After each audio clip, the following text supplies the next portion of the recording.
Irashaimase. Hello and welcome to Fataris' Kitchen. I'm your host, Chef Fataris. It's time once again for Shoot 'em Up Saturday, and on the menu this week, we have Bullet Beat, a rhythm-driven shoot 'em up. What kind of taste will it have? Let's get cooking and find out. From developer Terranox, Bullet Beat released for the Nintendo Switch in October of 2020, and that's the version we're looking at today. It had previously released for the Xbox One and the PC in November of 2019. Now, before I go any further, I just want to say there are a lot of flashing images and colors in this game, so if you have photosensitivity issues to that sort of thing, don't continue with this review, and this is not a game for you. What kind of game is it? Well, Bullet Beat is this almost like rhythm-styled shooter where you have the enemies and the scoring and kind of everything more or less pulsing to the beat. What kind of beat is that? Dubstep electronica. The does have a really awesome electronica soundtrack, so if that's the kind of thing you like, then this is definitely something that might be in your wheelhouse. So here at the main menu, there are a couple of ways we can play through the game. There's a campaign mode and there's endless mode, and we will look at both. Jumping into the campaign mode, there are several levels we can play through, all the way from level 1 all the way through 8-3. And each level kind of has its own unique thing going for it. Once we select our level, we're taken to our difficulty selection. We'll be playing in casual. The main differences between the difficulty settings are they increase the number of enemies you're encountering as well as increasing the amount of damage you take. So as far as a life or a health system, we have a health system here in Bullet Beat, and that health bar is displayed in the bottom of the screen. Although it can sometimes be hard to see as the whole screen is pulsing and kind of waving around. So as you can see, I've taken a hit there, and now the part of the bar on the right is black. So it can sometimes be difficult to see your health. The controls are relatively basic. We have our movement and we have our shot button. There is also the ability to use the bump triggers to activate a slowdown or a focus movement, making it easier to dodge between the enemy bullets, as especially once we get a lot of enemies on screen, things can get kind of hectic that way, along the lines of a bullet hell shoot 'em up, really, so there's something to keep in mind.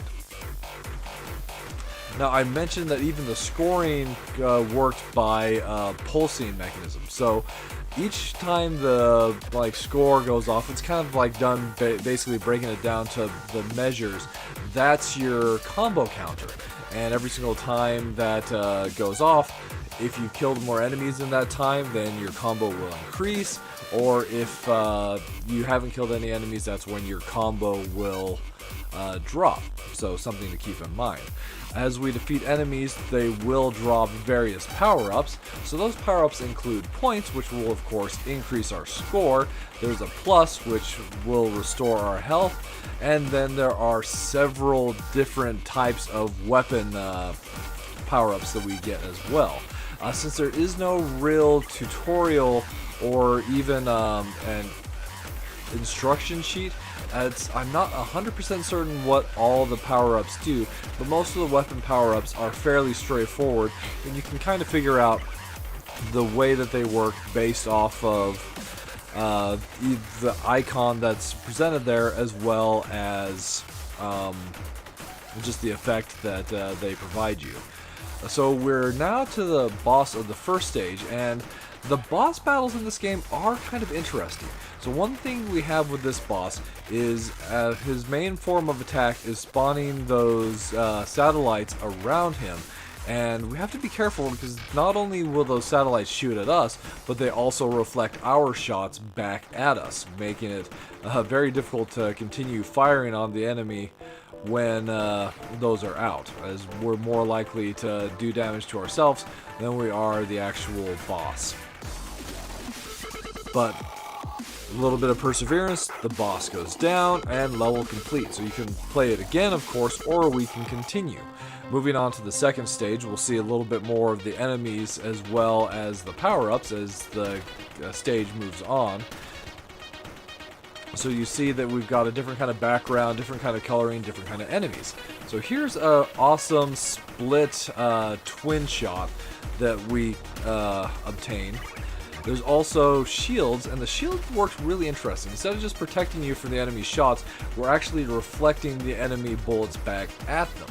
And there's even a part in the game where I think that's the way you damage the enemy boss, is by reflecting shots being fired at you back at the enemy. But to be honest, I'm not 100% sure that's actually the way the mechanic works. And that kind of brings me to something I do have a problem with. So there's no real easy indicator for enemy health for the bigger bosses and even these like sub bosses. Some of the like small fry will kind of like be broken away as you continue to fire at them, providing for an easy indication of damage dealt to the enemy. But that's not the case with some of the bigger enemies, and that's unfortunate. So here we see an interesting mechanic.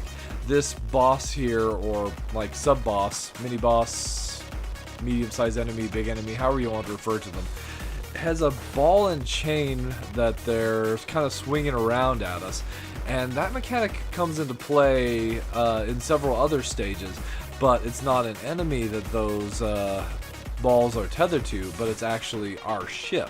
So in some cases, it's an enemy that's tethered to us, and that one's actually really fascinating, because if we allow the enemy to hit us, then we take damage, so you have to keep moving.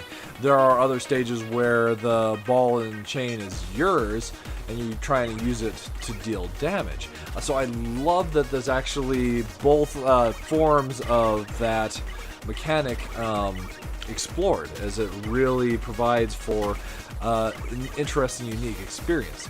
So in this section, we see all these enemies that break up into littler and littler enemies, and it's a great place to kind of build up points and huge combos, as well as get various power-ups. So we kind of have a triple shot right now. There's also one other type of power-up I forgot to mention, and that's kind of like that wave that we summon, where we fire up just this wave of bullets through the enemies, and actually deal quite a bit of damage. The second stage boss does go down pretty quick. So that's basically what we have here for the campaign mode. You continue through the various stages. There's, like I mentioned, different color schemes, different backgrounds, like of course different music, and different like gameplay. So the stages themselves will vary from stage to stage, so it's definitely worth playing through all of them. Jumping into the endless mode. In endless mode, we're basically aiming for a highest score as possible before we die. That starts off relatively simple, with our biggest goal at this point to keep our combo meter building so we can build the highest score. Based off the number of enemies, it's really easier to keep your combo going if you have a lot of enemies. Otherwise, it's not too hard to drop that. Or rather, that's opposite. It's too easy to drop your combo when there are hardly any enemies on screen. Occasionally, we will fight boss-like enemies also, so that's something to keep in mind.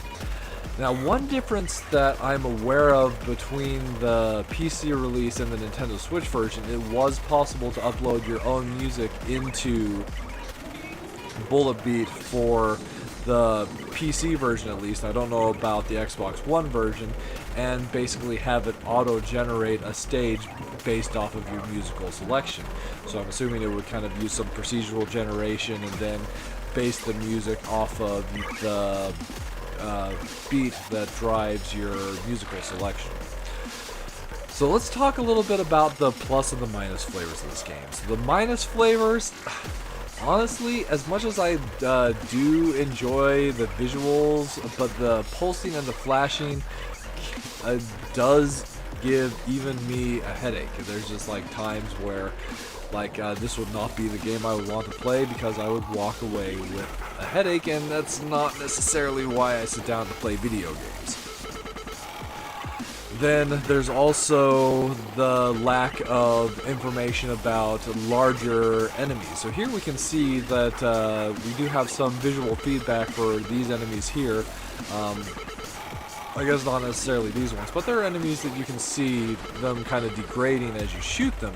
And it's like obvious that you're dealing damage to them. That's not the case with bosses. And some of the boss fights themselves can be quite confusing as to what you're supposed to do.